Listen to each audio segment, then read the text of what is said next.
Field of Legends at the Negro Leagues Baseball Museum, the legendary William Judy Johnson is actually at shortstop. But Judy Johnson was one of the great third basemen in Negro Leagues baseball history, you might say in baseball history.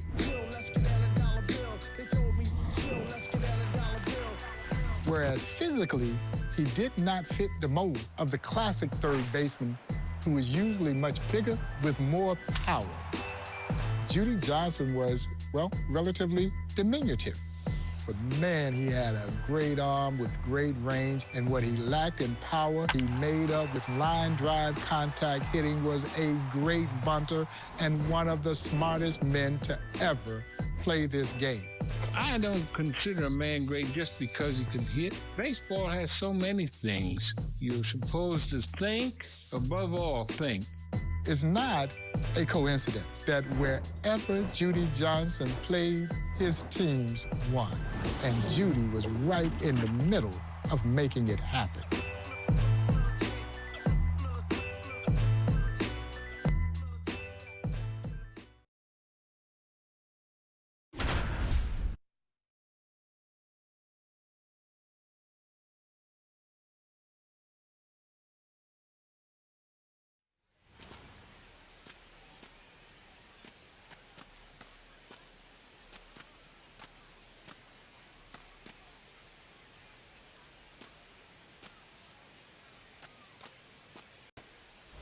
Back to the top of the order now. Here's the center fielder.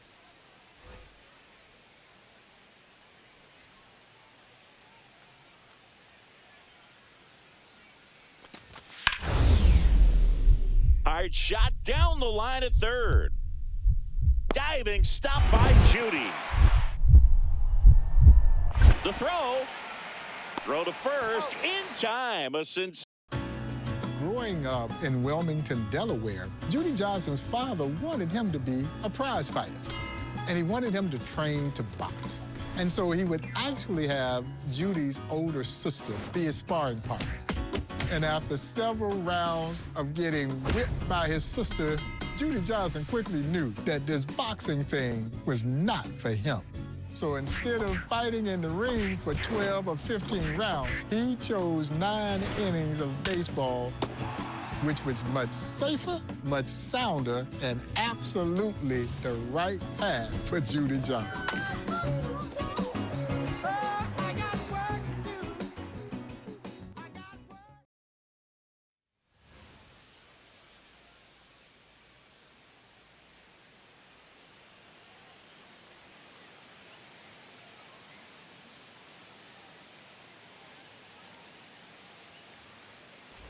Here's Judy Johnson digging in for the Hilldales, looking for a clutch 2-out knock.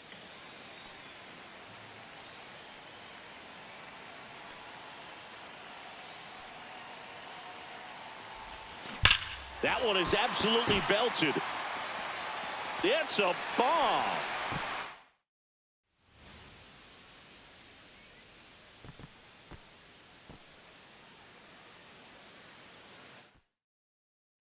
Bases loaded, and Judy Johnson digging in for the first time in this one.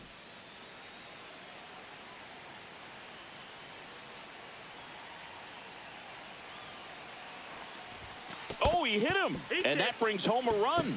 Baseball meant just about everything to Judy Johnson. It's even how he met his wife. When he was 13, he played on a Sandlot team, and one of his teammates had a sister named Anita. Judy married her a few years later, and they were together for 62 years. He said even baseball was second to Anita. There's a swing and a drive. Back there, and it hits the fence. Throws to second, and he's got a double.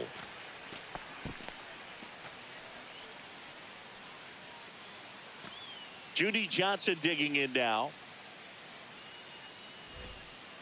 One nice thing about Johnson's early career for Hilldale is that he got to play close to home because most of their opponents were from the Philadelphia area too. Judy said, "You were home almost every night." I'm sure Anita appreciated that too. So that makes it a 2-hit ball game for Judy. It's not a coincidence that wherever Judy Johnson played, his teams won. Classic line drive hitter who seemed to always excel in the game's biggest moments. He wanted to be there when the chips were on the line, and more times than not, Judy delivered. He was a part of that Hilldale club that played against the Kansas City Monarchs in the first Negro League World Series, and also subsequently the second Negro League World Series. Judy Johnson also played for a number of great teams, including the 1935 Pittsburgh Crawfords. And in a series where the Crawfords were prohibitive favorites to beat the New York Cubans, they bring Judy in a pitch-hitting role. And of course, he delivered the game-winning hit that allowed the Crawfords to move on to claim the 1935 Negro League World Series. So let's kick and push and coast.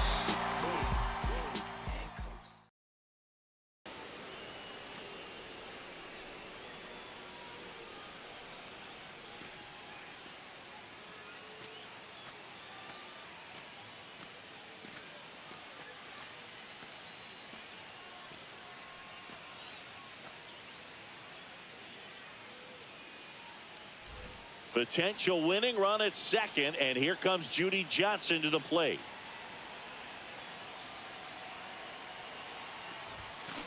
Up the middle, base hit into center field. Heading for the plate. Here comes the throw. Ball game. Judy Johnson delivers the walk-off hit to give the Crawford. Judy Johnson and Josh Gibson had a great trick play that they did with the legendary Leroy Matlock. And on this particular instance, they got old Leo DeRocher. They were playing an exhibition game against a group of Major League All-Stars. DeRocher's on third base, and he had taken a big lead a couple of times. Judy Johnson calls time. And so he basically tells Matlock that if you don't pay attention to this guy, he's going to steal the uniform right off of our backs. And he knew that DeRocher could hear it. And so when he gets back to third base, he kind of utters, he says, you know, that's one of the dumbest guys we've got on our team. Now DeRocher takes this big lead off of third base, and Judy Johnson delivers the signal, which was a whistle. Leroy Matlock fires a fastball to Gibson, and Gibson in one great motion throws a seam down to third base. DeRocher tries to get back, and he was indeed out. You're out.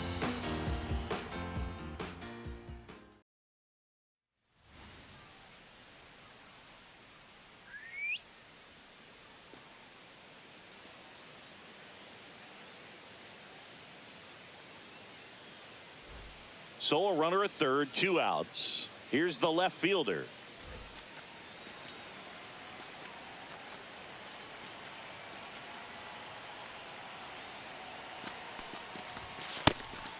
Pitch out. Gibson snaps off a throw to third. Got him. Judy Johnson slaps.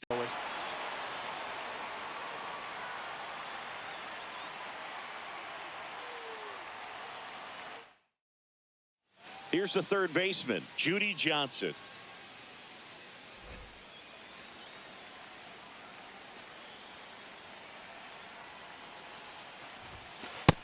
Ball. Second and third here, 1 away.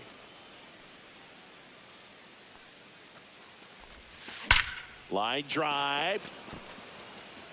Makes the grab. Runner tags for home. He's in on the sac fly, and they lead by 2. Runner at first with 2 away.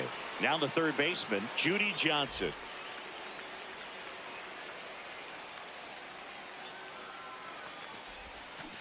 Ground ball left side. They take the force out. That ends the frame.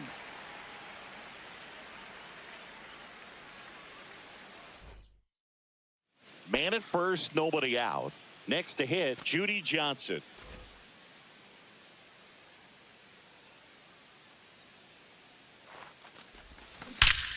Line drive. He brings it down. Nice play.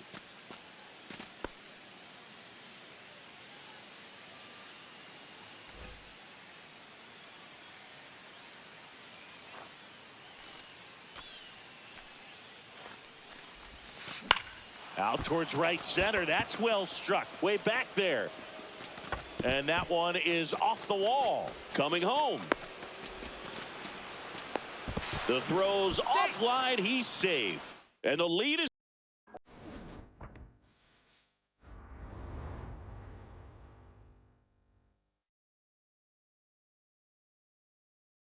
while Judy Johnson was managing the great Homestead Grays. They're playing a night game against the Kansas City Monarchs. And the Grays catcher actually got hurt misplaying a ball. And so Judy Johnson then makes one of the greatest decisions of his lifetime when he goes out and grabs a kid out of the stands to come in and fill that role as catcher, stop the game, and put him in uniform. That kid was a future phenom by the name of Joshua Gibson. Judy Johnson, I guess you could say, was somewhat of a baseball savant. Buck O'Neil would say that he was a baseball player's baseball player, or a pro's pro, because that's the respect that Judy Johnson garnered not only from his teammates, but also from his opposition. Even though he was not large in stature, he made up for it with one of the biggest hearts this game has ever seen, and he was as competitive as anyone. But the respect that was there for Judy Johnson was universal. And that big heart would take him to the top of the mountain, where he was inducted into the National Baseball Hall of Fame in 1975.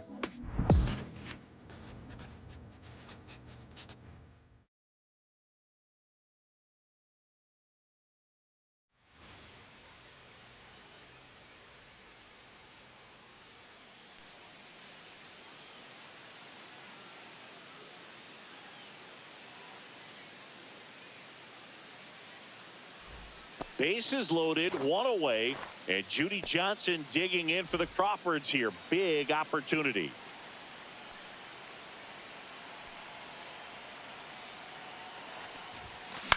In the air, right side. Base hit, one run is in. The second run scores. It's 2-0.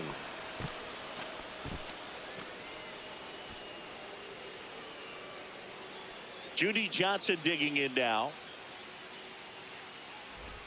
Judy Johnson had such a high baseball IQ, and he used it long after his playing career, too. He was a scout for the Philadelphia A's in the 1950s, and he almost signed Larry Doby, Minnie Minoso, and Willie Mays for them. If only they'd been willing to pay the money. Welcome back to Comiskey Park. And now Judy Johnson.